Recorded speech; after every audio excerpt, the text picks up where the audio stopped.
Welcome back to Living Local. It is always interesting to see what Chef Stu is up to. Usually it's food, but he's also making some big plans for the future of his operation, and that is what we'll be talking about today in our segment sponsored by Zeke's Island Cafe. Chef Stu is here. Thank you so much for joining us again today, sir. You bet. Thanks for having us. We're at the little table, so we're not making food today. Sorry if you were hoping for that. We're talking more about how you do what you do and changes you're making today. So first off, we're starting with you're searching for your next chef.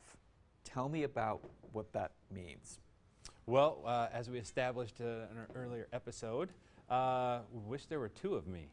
There's just so much going on right now. We have some plans for growth in the future, and it was pretty apparent that it was going to take somebody else with some good culinary skill and leadership that could come on board. And so we're trying to round out our leadership team with somebody who can be the next chef. Right, so we're talking about somebody who will take over a lot of the things that you're doing right now, right? Correct. Okay, and you are going to be then doing what? Well, instead? We'll be moving into new markets and establishing things in different communities. And then we'll also be continuing the things we do, like the cooking classes and this show and things like that, and we'll hopefully invite that next chef in to be a part of that from time to time. Awesome. So when you're looking for a new chef, where do you get these candidates from, and how do you select them? What's that kind of process look like? Sure. There's a lot of job boards out there, but there's also a lot of jobs out there. So we're trying to be pretty specific about what we're looking for. We've kind of changed the title a few times. Right now it's a multi-site working chef, someone who really knows how to get in and get the stuff done and can work well with people.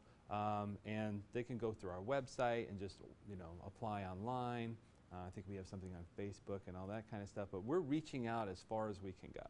Did you just start this process, or have you been looking for a while now, or how was the timetable?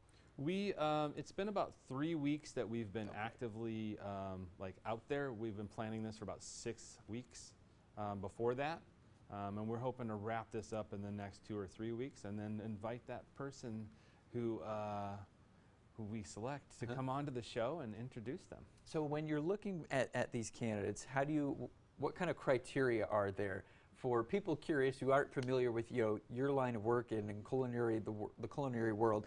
How do you select from different candidates? I mean, are there interviews? Is there like a cooking interview? Is there like a catalog of your previous work, or things like that?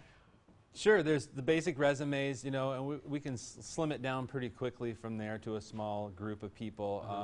I have extensive, culinary skills, but I don't use all that every day. I'm looking for somebody that's actually looking to grow a little bit, someone that we can share things with. We kind of do some proprietary things that I think are fun. And then we also have kind of this, the Figgy is really this great opportunity for us to get out there and do some real fun chef stuff. We have events planned, and we have things where we can do the chefy stuff. So I need somebody who's pretty comfortable creating new dishes and menus and training people.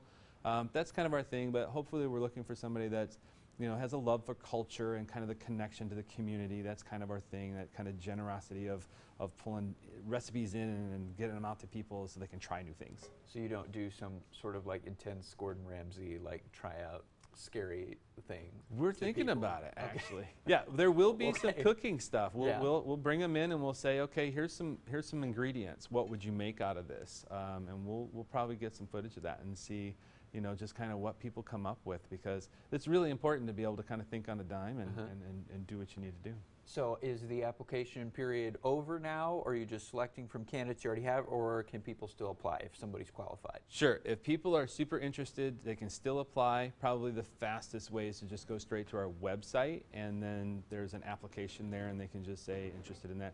We're really interested in looking for people that'll submit a video entry just of who they are and what's going on, maybe a cooking demonstration, just because there's so much of that involved in what we do with like cooking classes and things like that. All right. It's an interesting topic. A lot of people, myself included, don't really know a lot about how that works. So thank you for sharing that with us today, Chef Stu. You bet. All right. Again, Zeke's Island Cafe is our segment sponsor here today. If you would like to find the link to apply for the chef position we just talked about, or just see what's on the menu, that cool stuff, go to Zeke'sIslandCafe.com. We'll also have those details posted on our website too at OurQuadCities.com.